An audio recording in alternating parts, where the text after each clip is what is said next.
Revanth Reddy versus KCR పోరు యుద్ధం అయితే జరుగుతూ ఉన్నది. బీఆర్ఎస్కు ఇటు కాంగ్రెస్కు. ఇక రేవంత్ రెడ్డి మా 15 నెలల పాలనలో సంక్షేమ పథకాలు మస్తుగా అందించమని చెప్తా ఉన్నాడు రాష్ట్రానికి. మరి సంక్షేమ పథకాలు మస్తుగా ఎక్కడ అందినాయి? గతంలో కేసీఆరే అద్భుతంగా రాష్ట్రాన్ని తీర్చిదిద్దినాడని రాష్ట్ర ప్రజలు అంటూ ఉంటే ఇక ప్రజలు చెప్పాల్సిన అవసరం లేదు. అసెంబ్లీలో ఎమ్మెల్యేలు మంత్రులే చెప్పుకుంటారు, డప్పు కొట్టుకుంటారు, మేము మస్తుగా పనిచేసినామని చెప్పుకుంటారు. ప్రజల నుండి రావాలి స్పందన. ఇక ఈసారి భారీ బడ్జెట్ పెట్టినామని చెప్తారు. 3,04,000 కోట్ల రూపాయలు పెట్టినాం. ఒక్కో సంక్షేమానికి 22,000 కోట్లు 20,000 కోట్ల పైనే పెట్టినామని చెప్తున్నారు బిల్లులో. మరి ఆ బిల్లులన్నీ సక్సెస్ అవుతాయా కావా చూడాలి. మొత్తానికి ఒక రేవంత్ రెడ్డి కాంగ్రెస్ ప్రభుత్వం అధికారంలోకి వచ్చినాకనే 3,60,000 మంది విద్యార్థులు పిల్లలు ప్రభుత్వ స్కూల్లో నుండి ప్రైవేట్ స్కూల్కు వెళ్ళిపోయారట, పారిపోయారు. ఈ బడులు చక్కగా లేవు, చదువు చక్కగా లేదు, అక్కడ ఉన్నటువంటి శుభ్రత కూడా సరిగా లేదనేటువంటి భయంతో పిల్లలు ప్రైవేట్ స్కూల్కు పోయారట. ఇక రేవంత్ రెడ్డి అడ్డగోలుగా మాట్లాడుతుంది. ఇక మళ్ళీ పర్యటన పోతాడంట, ఎటో దేశం టూర్ పోయే అవకాశం ఉందట రేవంత్ రెడ్డి త్వరలో. ఇప్పటికే 40 సార్లు ఢిల్లీకి పోయాడు. ఇక ఇప్పుడు ఏదో విహారయాత్రకో ఎక్కడికో పోతాడంట. ఇక ఉప ఎన్నికలు రావని చెప్తుండు. మరి బీఆర్ఎస్ నుండి కాంగ్రెస్లోకి ఎమ్మెల్యేలు వెళ్ళిపోయారు, పార్టీ ఫిరాయింపు ఎమ్మెల్యేలు. మరి వాళ్ళను సస్పెండ్ చేయాలా, వాళ్ళ ఏది బీఆర్ఎస్ నుండి గెలుపొందిరు కదా ఎమ్మెల్యేలు, వాళ్ళను మరి పార్టీ నుండి తొలగించాలా, మళ్ళీ ఉప ఎన్నికలు పెట్టాలా? మరి సుప్రీంకోర్టు ఏం చెప్పింది? స్పీకర్ ఎలాంటి నిర్ణయం తీసుకోబోతున్నాడు?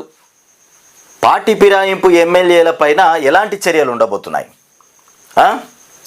అనర్హత వేటు వేసిర్రా, వేయలేదా? మరి మా దృష్టి అభివృద్ధి సంక్షేమం పైనే, వీళ్ళ దృష్టి మొత్తం అభివృద్ధి సంక్షేమం పైనే ఉన్నదంట.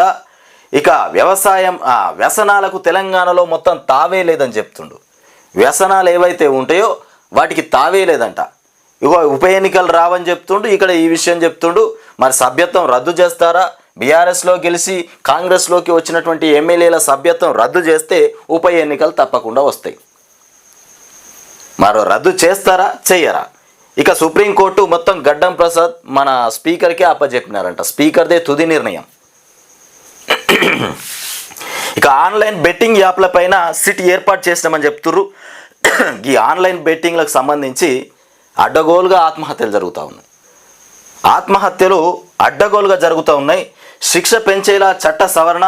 అసెంబ్లీలో ముఖ్యమంత్రి రేవంత్ రెడ్డి చెప్తున్నటువంటి అంశం, శిక్ష పెరిగేలా చట్ట సవరణ చేస్తామని చెప్తున్నారు.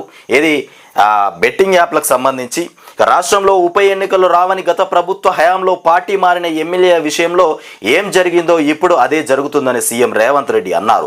ప్రభుత్వం దృష్టి ఇక అభివృద్ధి సంక్షేమం పైనే ఉన్నదని కూడా చెప్తున్నటువంటి అంశం.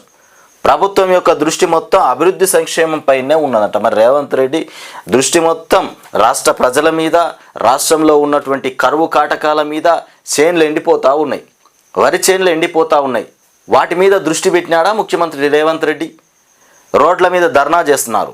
తాగునీరు లేక కొన్ని చోట్ల రాష్ట్రంలో ఉన్నటువంటి గ్రామ ప్రజలు మళ్ళా బిందెలు పెట్టుకొని పోయేటువంటి పరిస్థితి ఏర్పడతా ఉన్నది.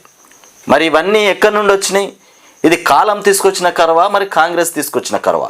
ముమ్మాటికి కాంగ్రెస్ పార్టీ తీసుకొచ్చినటువంటి కరువే. ఇవాళ మన సిద్దిపేటలో, ఇక్కడ తెలంగాణ రాష్ట్రంలో సిద్దిపేటలో రంగనాయక సాగర్లో నీళ్లు రావడానికి కారణం ఇక్కడ ఎమ్మెల్యే హరీష్ రావు ఉన్నాడు కాబట్టి ఇంతో అంతో నీళ్లు వచ్చినాయి. ఇక్కడ హరీష్ రావు అనే వ్యక్తి లేకపోతే ఇక్కడికి నీళ్లు కూడా రాకపోయేటి. అసలు నీళ్ళే ఇడవకపోయేటోళ్ళు.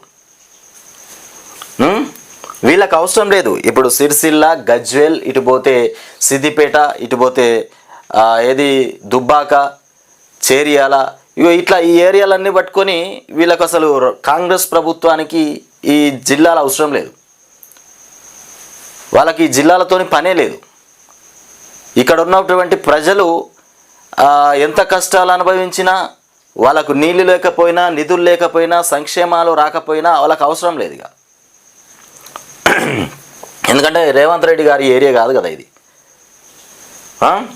ఇక రాష్ట్ర అభివృద్ధికి భారాస అడ్డం పడుతోందని, పెట్టుబడులు ఇక రాకూడదనేటువంటి ఉద్దేశంతో తప్పుడు ప్రచారం చేస్తోందని నిప్పులు చెరిగారు. బీఆర్ఎస్ పార్టీయే అడ్డుపడుతుందట రాష్ట్రానికి పెట్టుబడులు రాకుండా చేసుకున్నది ముఖ్యమంత్రి రేవంత్ రెడ్డి. ఎక్కడన్నా పెట్టుబడులు రావాలంటే సంపన్న రాష్ట్రం అని చెప్పుకోవాలి, దివాలా తీసిన రాజ్యం అని చెప్తే ఎక్కడన్నా పెట్టుబడి పెట్టడానికి ఎవరన్నా వస్తారా? అరే మేము మొత్తం అప్పులో కూడుకపోయింది, రాష్ట్రం అప్పుల పాలైపోయింది, బేకార్ అయిపోయిందని చెప్పినాక పెట్టుబడి పెట్టడానికి ఏ కంపెనీ వస్తుంది? ఏ దేశం నుండి ఏ కంపెనీ అయినా వస్తుందా? మరి ఇలా బీఆర్ఎస్ వాళ్ళే అడ్డుపడుతురని చెప్తుండ్రు. ఈయన ఏ పని చేద్దామని పోయినా ఆ పని కాకపోతే బీఆర్ఎస్ వాళ్ళ మీద నెట్టుతుండు. అసలు విషయం అది. మనకి మీ అందరు అర్థం చేసుకోవాల్సింది అదే. పెన్షన్స్ ఎందుకు వస్తలే ముఖ్యమంత్రి రేవంత్ రెడ్డి అంటే కేసీఆర్ అడ్డం పెట్టినంటాడు. రుణమాఫీ ఎందుకు చేయలేదు, బీసీ బంద్ మన రైతు బంద్ ఎందుకు వేయలేదంటే దానికి కేసీఆరే అడ్డం పెడుతుండంటాడు. మరి డబ్బులు లేవు, మరి నా చేతగానితనము నాతోనే అవ్వట్లేదు, పాలన విషయంలో నేను వెనకబడిపోతున్నా, ఇట్లాంటి అంశాలు అసలుకే చెప్పాడు. ఏమున్నా కేసీఆర్ మీద వృద్ధి పడేయాలి. దొరికింది కదా ఒక్కడు కేసీఆర్. బుధవారం హోమ్ అడ్మినిస్ట్రేషన్ పద్దు పైన జరిగినటువంటి చర్చలో రేవంత్ రెడ్డి మాట్లాడిందంట. 2014-23 సంప్రదాయాలనే అనుసరిస్తాం. 2014-23 మధ్యకాలంలో ఇక విపక్ష ఎమ్మెల్యేలని భారాస తమ పార్టీలో చేర్చుకుంది. కొందరు మంత్రులు కూడా అయ్యారు.